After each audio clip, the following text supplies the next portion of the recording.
ajeitando aqui as coisas, então damos esse início.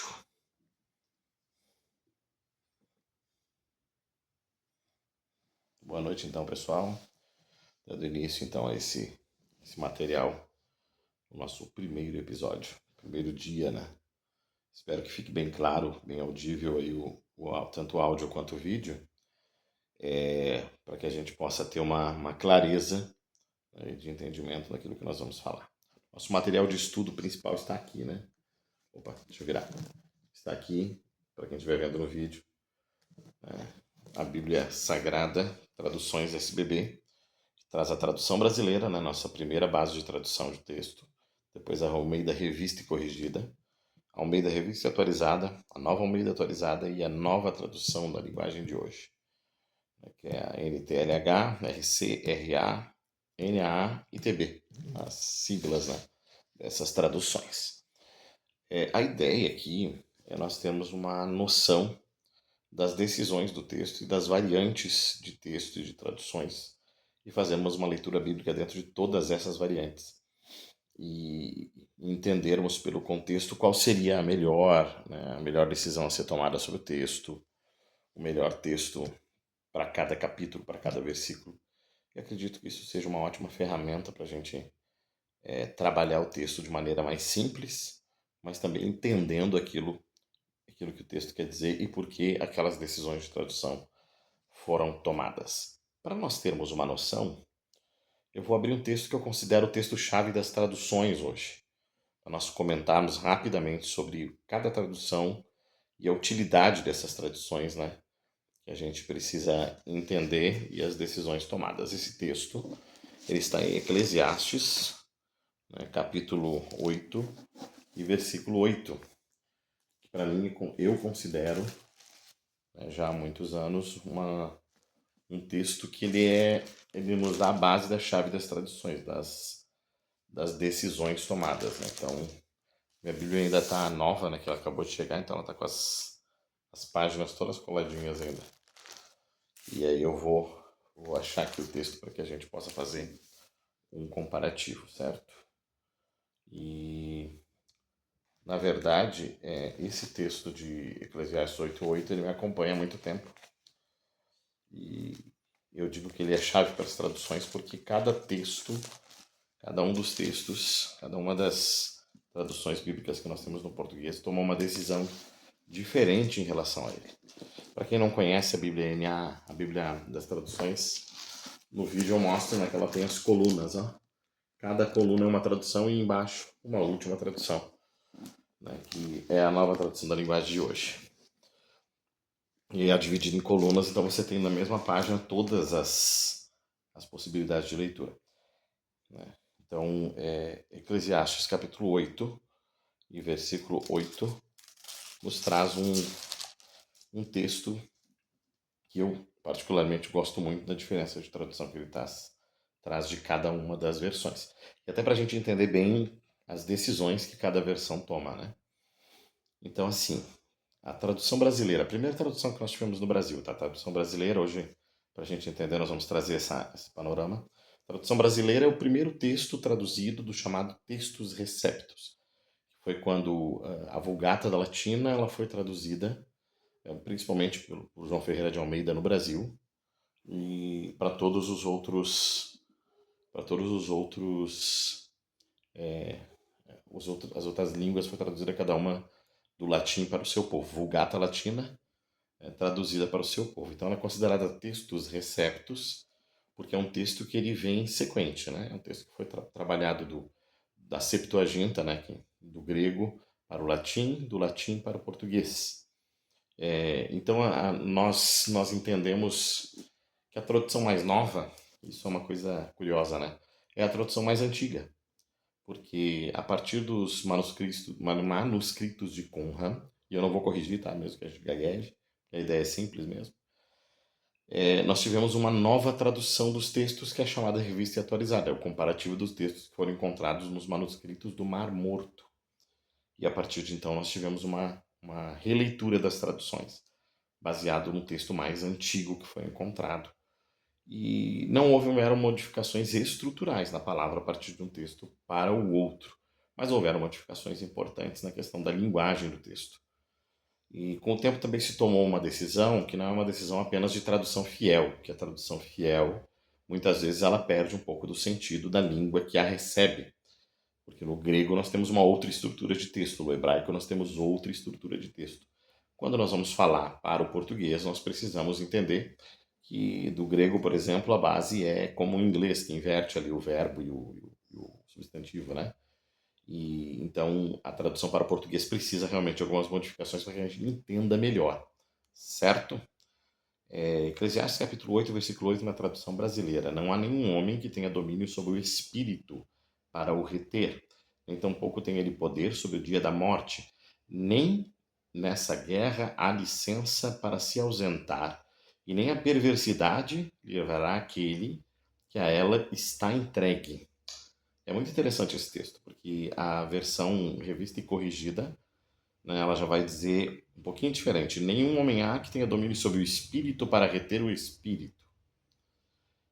Nem tem poder sobre o dia da morte, nem há armas nessa peleja, nem tampouco a impiedade livrará os ímpios. Agora você observa que o primeiro texto, tradução brasileira, ele já fala, né, que a perversidade, nem tampouco, nem a perversidade livrará aquele que a ela está entregue. E o outro texto utiliza a palavra impiedade. A impiedade não livrará o ímpio, certo? A Almeida Revista Atualizada vai mudar bastante esse texto. Ela diz assim: não há nenhum homem que tenha domínio sobre o vento para o reter. Ela tira a palavra espírito, que aqui está com letra minúscula, então não é o Espírito de Deus. Né? Espírito de Deus no texto, né? Se ele utilizar a base clássica, ele sempre vai aparecer com letra maiúscula quando se trata do Espírito de Deus. E aqui é Espírito em letra minúscula, certo? Então, a revista Almeida, revista atualizada, diz: não há nenhum homem que tenha domínio sobre o vento para o reter. Tira espírito e coloca vento. Nem tampouco tem ele poder sobre o dia da morte, nem há tréguas nessa peleja. Nem tampouco a perversidade livrará aquele que a ela se entrega. Retornamos lá à tradução brasileira, toma a decisão no final de falar da perversidade em vez da impiedade. Sinônimos, não tem problema nenhum, não tem erro aqui, né? Agora, a nova Almeida atualizada, que é a Bíblia aqui, ela tem um texto semelhante ao da NVI, é o texto mais moderno da Sociedade Bíblica do Brasil. Não há ninguém que tenha domínio sobre o espírito para o reter, volta espírito, né, que está na revista corrigida, nem tampouco que tenha poder sobre o dia da morte. Não há como escapar desse combate, e a maldade não poderá livrar os que a praticam. Tira a perversidade, tira a iniquidade, coloca a maldade, e diz que não pode ser livre, né? A maldade não vai livrar quem a pratica, certo? Agora vamos para a nova tradução da linguagem de hoje. A NTLH é legal porque às vezes ela muda bastante alguns sentidos, né? Mas olha só, ninguém pode dominar o vento, nem segurá-lo. Assim também ninguém pode evitar a morte, nem deixá-la para outro dia. Nós temos que enfrentar essa batalha, e não há jeito de escapar. Nós temos que enfrentar essa batalha e não há jeito de escapar. Bom, nós temos, eu acho que a palavra Bíblia Viva, né? Que é ou a nova versão transformadora também, que são versões que trazem um texto semelhante ao texto da nova tradução da linguagem de hoje. O que acontece? Nós chamamos de decisões textuais, né? Nenhum desses textos traz para o contexto uma palavra que ela é muito importante e que ela não se encontra em nenhuma dessas 5 traduções aqui. Né? Eu vou dar uma olhadinha agora na Bíblia de Jerusalém para a gente ver o que ela nos traz no texto. E depois a gente retorna para debater o texto na linguagem clássica, né? Nas linguagens clássicas ali. Mas agora vamos a Eclesiastes, né? Na Bíblia de Jerusalém. O que é difícil de achar, já que a Bíblia de Jerusalém, para quem não sabe, né? Ela contém os livros apócrifos, que nós chamamos de apócrifos. Então não tem somente os livros sagrados, né? Ela contém Eclesiástico, por exemplo. Então, ela tem, né, Sabedoria de Salomão. E aí esses textos se misturam um pouco na Bíblia de Jerusalém. O texto a Bíblia de Jerusalém, como eu disse, ela tem um texto mais clássico ligado ao grego, ao hebraico, né? Aos textos antigos. Mas ela se torna densa, pesada para ler, porque muitas vezes ela traz a estrutura do texto grego nos seus textos, né? Essas versões mais modernas, nem tanto. Eu já tenho uma versão um pouquinho moderna, né? Bíblia de Jerusalém. Eu mostro no vídeo do YouTube ali para quem tiver curiosidade. Mas o que é mais interessante nesse texto, já comentando o que nós já lemos, a primeira chave que eu vejo desse texto é a palavra vento e espírito. E fora a nova tradução da linguagem de hoje, que muda o sentido do texto, quando ela traz aquela decisão de, de trabalhar um outro discurso no texto, né? Depois a gente volta para ali. As outras traduções, elas trabalham ordem muito parecida, né? Não há nenhum homem que tenha domínio sobre o vento para o reter, nem tem ele poder sobre o dia da sua morte, nem há armas nessa peleja, e aí temos, né, nem tampouco a perversidade de livrar aquele que ela se entrega, ou nem tampouco a impiedade de livrar os ímpios, ou a maldade não livrará aqueles que a praticam. Essas traduções não mudam o sentido. O que coloca dúvida para a gente nesse texto? O que muda? É a palavra vento e a palavra espírito. Essas palavras, na verdade, elas vêm de uma tradução, pegando do grego, que é a palavra pneuma, e pegando do hebraico a palavra ruá. Ambas elas estão presentes em Gênesis, né? Que é o homem, e soprou Deus no homem o espírito de vida, e o homem passou a ser alma vivente. Soprou Deus no homem o pneuma de vida, pneuma de pneumático mesmo, né? Está falando de ar.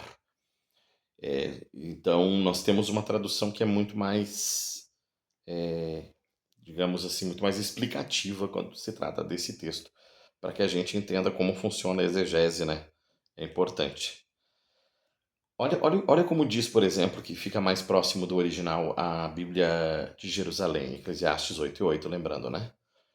Homem algum é senhor do sopro para reter esse sopro, certo? Ninguém é senhor do dia da morte, e nessa guerra não há trégua, e nem mesmo a maldade deixa impune quem a comete. O texto da Bíblia de Jerusalém, ele é assim, ó, maravilhoso na questão da tradução, porque ele já traz uma ideia mais próxima do que a palavra pneuma quer dizer nesse texto. Para que a gente entenda de variantes textuais, nós precisamos compreender o que o texto faz. E o texto, nesse caso, ele está procurando nos dar uma mensagem que a gente precisa buscar a explicação dela dentro do contexto. O homem que tenha domínio sobre o vento, por exemplo, que é o que diz ali a tradução da linguagem de hoje, né? Se nós formos ler Eclesiastes 8:8, voltando à linguagem de hoje aqui. Ninguém pode dominar o vento nem segurá-lo. Assim também ninguém pode evitar a morte nem deixá-la para outro dia. Nós temos que enfrentar essa batalha e não há jeito de escapar. Esse texto da linguagem de hoje é o único que muda o sentido do texto. Ele diz ninguém pode dominar o vento. É como se ele estivesse tratando lá no Novo Testamento, né? O vento sopra onde quer. Não é esse o sentido desse texto. Quando a Bíblia de Jerusalém fala de sopro, todas essas traduções utilizam né, o vento ou o espírito. Vento em si, vento de ventar, não é o sentido real desse texto. Espírito, se nós formos ligar ao primeiro texto lá de Gênesis, ele é ótimo. Ele é ótimo porque ele vai nos dar uma noção do espírito de vida. Só que a palavra mais correta está no Reina Valera em português, RVP, que é uma Bíblia que vai dizer assim, a primeira parte do texto: nenhum homem há que tenha domínio sobre o fôlego de vida para o reter. E aí nós olhamos lá para o texto de Gênesis, que vai usar a palavra pneuma ou ruá como fôlego também, em algumas traduções. Né? Nenhum homem há que tenha domínio, Deus soprou no homem o fôlego de vida. E o homem passou a ser alma vivente. Aqui a palavra mais adequada é fôlego, para que a gente entenda. Depois, segunda palavra mais adequada é o sopro, que é a palavra da Bíblia de Jerusalém, né? Quando ela utiliza homem algum é senhor do sopro, para reter esse sopro. Ninguém é senhor do dia da morte, e nessa guerra não há trégua, nem mesmo a maldade deixa impune quem a comete. Se pegar essa frase final, a maldade deixa impune quem a comete, a maldade não livra aquele que a pratica, a perversidade não livrará aquele que a ela se entrega, e a impiedade não livrará o ímpio, todas elas têm o mesmo sentido, não muda o sentido, muda a apresentação, mas não muda o sentido. Sempre que nós formos fazer exegese, nós temos que observar isso. Qual é a decisão tomada que muda o sentido do texto. Se nós observarmos a tradução que muda o sentido, e nesse caso aqui nós vimos que a Bíblia NTLH ela muda o sentido, e por último, agora para a gente ter uma leitura completa, eu vou buscar aqui o texto da NVI, né? Então, para que a gente tenha uma leitura mais completa, né? Hoje eu estou aqui mais improvisado, mas passando mais uns dias eu quero organizar uma mesa melhor, assim, para que eu possa ter todos os textos à disposição ali, para a gente poder ir folheando o texto, né? E olhando para ele. Essa é a ideia. A NVI, ela traz uma decisão que é: ninguém tem o poder de conter o próprio espírito. Tampouco tem ele poder sobre o dia da sua morte e de escapar dos efeitos da guerra. Nem mesmo a maldade livra aqueles que a praticam. O mais interessante é que os textos que tomam essa ideia de guerra como quem fala, como a NVI está falando aqui, que o homem não pode fugir da guerra, mas ele não se refere à guerra da sequência do texto, que é a batalha para viver mais, que é o homem que não tem poder sobre o dia da sua morte. Entende? Não é uma questão de lutar, né, na morte como um todo, mas a questão é o seu próprio fôlego de vida. E, na verdade, esse texto ele concorda lá com Mateus, né, que qual de vós poderá, com todos os seus esforços, acrescentar 1 centímetro ao curso da sua vida. E é também um texto bom para tradução, porque tem uma das traduções que diz côvado à sua altura, e não está falando, ou estatura, não é estatura, está falando ao tempo de vida. Jesus está falando sobre angústia e sobre tempo de vida. Esse texto aqui também é sobre angústia e tempo de vida. O contexto nos revela o que o texto quer dizer. Então é sempre importante nós olharmos esses fatores. A gente precisa olhar a apresentação do texto, para ver se ela está coerente com o contexto, né? E observar se o contexto nos dá o panorama exato ou correto para entender qual a melhor tradução. Eu deixo aqui claro uma coisa nesses últimos minutinhos, uma informação que é importante demais. Se nós estudarmos todas as traduções do português, eu estou falando de todas, daí nós temos mais, mas se nós estudarmos essas 5 que temos aqui, mais a Bíblia de Jerusalém, mais a Bíblia NVI, provavelmente nós vamos ter todas as possibilidades de tradução que o grego e o hebraico nos trariam.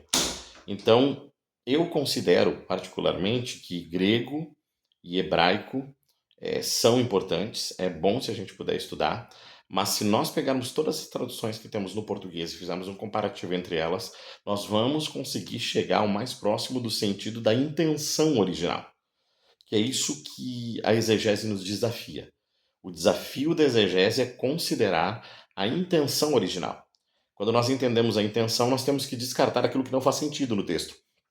Nesse caso, NTLH, nova tradução da linguagem de hoje, não faz sentido algumas coisas que eles colocam ali sob o domínio do vento. Também, cada vez que a palavra vento entra, ela acaba nos desafiando a ter uma compreensão maior.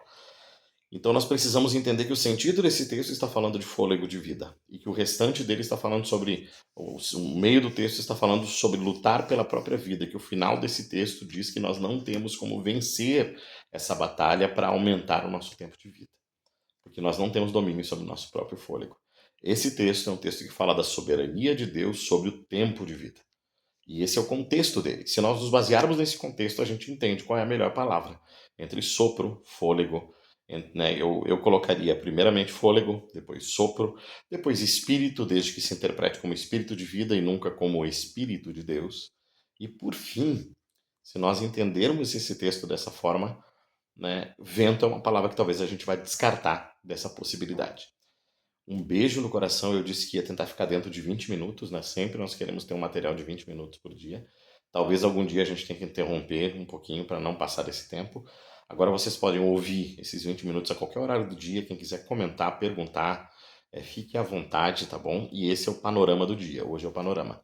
Até amanhã nós vamos decidir na enquete por onde nós vamos começar, tá bom?